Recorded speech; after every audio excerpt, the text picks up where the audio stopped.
Hello again. We make it back to do another video reviewing the work I did this week. While I'm happy that at least I have some work to show, I'll be honest and say that I think I've been slacking off a bit. When I say that, I mean I know I can do more, and to get better faster, I really need to increase the volume I do each week. Self-motivation can be one of the hardest things to do when there are no high stakes or real-world pressure to start or complete something. It's far too easy to start making excuses and slacking off because really you only need to be accountable to yourself, no one else. So making excuses to not do something you previously set out for yourself is just way too easy. I think that's where these videos help me somewhat. There are definitely times where I might skip a video here and there, and in fact I already have, and not too long ago either. But when I get down to the day to make these videos and see how much I have done, that's where the reality is really shown before me, and I can't make excuses for how little I've done anymore. I mean, barring significant events. I put all my work from the week together, and I have to be honest with myself if I'm going to keep moving forward with this. I have told myself I have to hold myself accountable somehow and keep going. Starting and finishing the tasks I set out for myself each day is a skill I'm not good at, but I'm trying to get better with. So with that, here was my page this week telling me I can do it and that I want to do it, because after my morning coffee most days are really hard to start, and it doesn't take long for old thought patterns to get a hold and tell me that I shouldn't even bother. The things I write down in my diary are the things I really want to fill my day with instead. And I have to constantly remind myself that deep down, somewhere inside, a part of me wants to succeed and keep trying until I do. And I want to hold on to that part as much as I can throughout the day. And some days I can, some days I can't. But each day is an opportunity to keep trying, and I just have to remember that. So with all that said, we come to the first sketches I did on Monday this week, a page of heads and a page of figures. I remember I pooped out early on Monday, as it's the day I usually do housework early in the morning, then fit in a few sketches and maybe a drawing or two, but I didn't get that far this time. What can I say? These sketches aren't very good, and I just have to trust that if I keep doing them no matter how bad they are, eventually they will get better the more I practice and learn. So, also I think I enjoy doing the figures a little more than the heads. Some of the poses were hard to figure out. Maybe that's how I burnt out so quickly that day. Too much brain power drainage. So on to the next day, just one page of sketches. I had been allowing 4 minutes with these morning sketches previously, but I didn't time myself this time. I was just too lazy to get up and find my phone so I could set the timer. I also threw a horse sketch in there as well. I like the idea of having something different to what I normally draw, and it's been a while since I've drawn anything other than human figures and heads. So I think it might be good to include these to stretch my sketch muscles. The heads are still suffering badly, and I think that just comes down to having issues putting the face on. I might try and figure out how to do that part better with the time sketches at least, and just keep practicing. I also need to learn to keep an eye out for unfortunate tangents. The bottom of the horse's neck and the figure next to it really doesn't look very nice when you squint. That was a bit of an X-rated oops on my part. Next we have the sketches I did afterwards. I took some time to do a few thumbnails to explore different looks. I was really trying to see how it would look if I switched the values around. I think doing these are really good exercises in designing the look you want to get.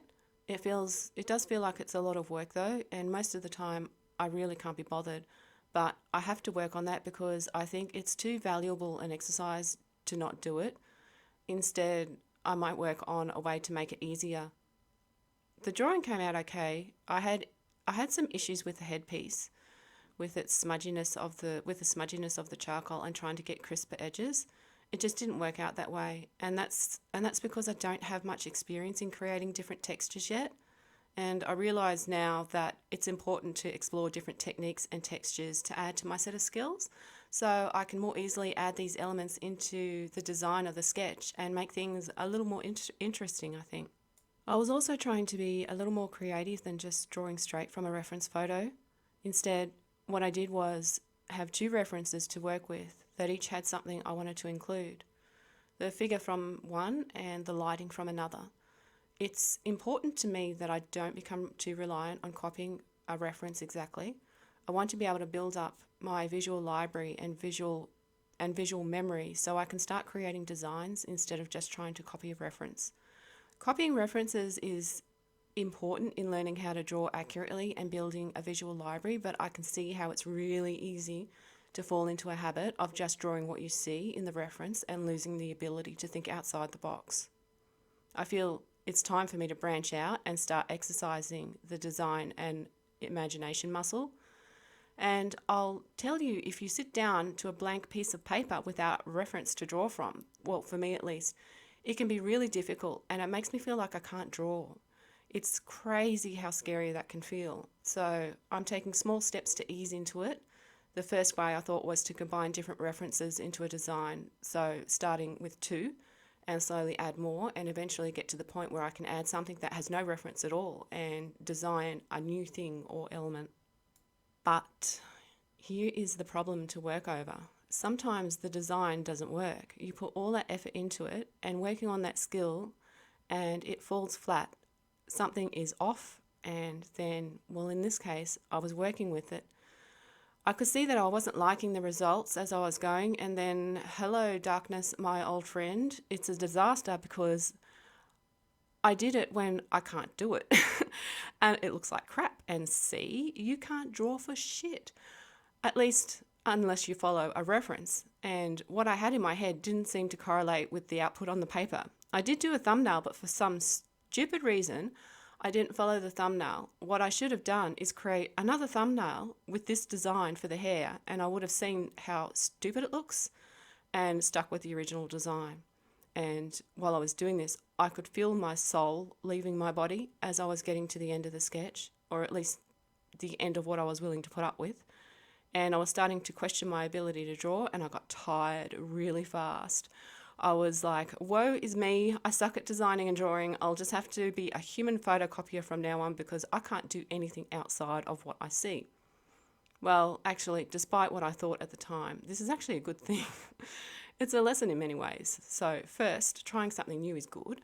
Having it not turn out is okay. Giving up is bad.